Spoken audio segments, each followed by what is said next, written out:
And unfortunately, as LeBron James prepares to play in his 7th straight NBA final, he has to deal with being the victim of racist graffiti scrawled on his home. Here's what he has to say about it. Racism will always be a part of the world, a part of America. And, you know, hate, you know, in America, especially for African American, is living every day. And even though that, you know, that it's concealed most of the time, no matter how much money you have, no matter how famous you are, no matter how many people admire you, you know, being black in America is tough. Yeah. Yeah. So you think this will show people how far-reaching racism still is? You think people don't know? I think there are people that don't know. I think I have had conversations with people that will say to me, you know, racism is dead, that's a thing of the past, and I'm always saying, no, it's not. I heard comments about President Obama. I hear people make comments all the time, unfortunately, that I'll hear, and it bothers me because I feel like that sentiment should be something that's a thing of the past, but until we acknowledge that it's not dead, we're not going to be able to eradicate it or face it, and I give him so much respect for his composure in that moment, because to have something deface your home with your children and inside. remind you of a time in history where it was okay for people to say things like that, and to have that level of composure, I commend him for that. I don't know that I would have been able to do what he did. You know, he said that it doesn't matter if you're famous and wealthy and everything else. I think it's because he's famous and wealthy. A lot of people who are racist are low-level thinkers. They're low-hanging fruit, as we say. And I think that they're actually jealous that a black guy could achieve so much in his life. They treated Obama the same way. How dare a black man be in the White House? How dare he, when I'm a low-life imbecile and I can't do it? It's jealousy. I believe anti-Semitism is very much based on envy and jealousy of a people who achieve so much and you can't. And so this is how you lash out at these people. Interesting. I never thought about it that way. I will say, since being on this show for season 20, I have received more hate mail calling me the N-word than ever in my career. They called you a newsmaker? And it's so hurtful. Oh, honey.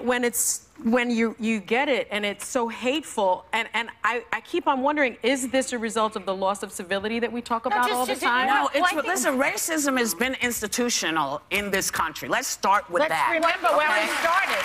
That's how this began. Yeah. And so I don't know what it is. It's just what people do. And if you have anything to say, we have now an internet that allows people to say anything they want to you directly. And it's horrible. It's interesting, but you read it. But you know what, Sonny? Why be hurt by it, Sonny? Why not just deflect and say, you are stupid. You people are moronic. It's hard not to be hurt. When someone hates you because of the color of your skin, something that you cannot control because of your race, it makes me, it's scary.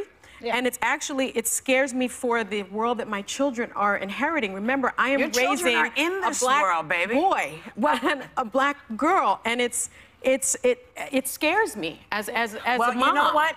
What should happen, what should be happening is you should be explaining to them the foolishness of how this works. I have to. It's my duty. I know. Yeah. But you being afraid doesn't help. These words, those words are meant to stop you in your tracks. That's right. They're meant to stop you. They're meant to make you unhappy. Those words, young people took that word and say, no more. We're not going for that anymore. We have to let this stuff go so that when somebody calls you one, you turn, you say, you talking to me because I don't know any, I've never been one. Yeah. Okay? That's what you have to do. Not fear. Feeling about race to me was I was just watching this Larry Bird, Magic Johnson 30 for 30, and then I had, of course, seen the OJ one. In both instances, while I was watching, I found this moment where they were trying to describe the level these people reached, and they said they weren't even black anymore. They were, and I thought, huh? And they were saying that people at a time when they were very judgmental about the race of they had to see past the color to appreciate them, to honor them. And I remember thinking, what?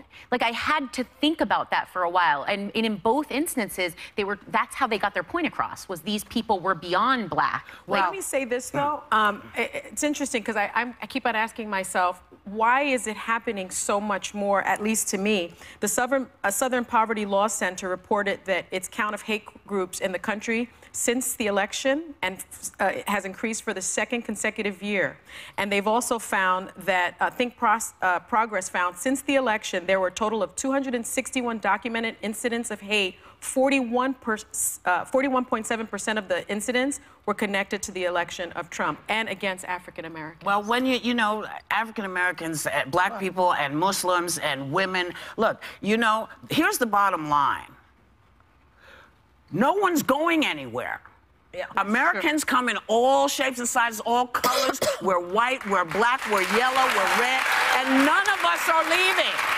So either you get with the program and recognize that gay people and straight people and people of all different colors are not leaving this country. The reason people are here is because this is one of the few countries on the face of the earth where you can be who you are and nobody's going to take that away. We'll be right back.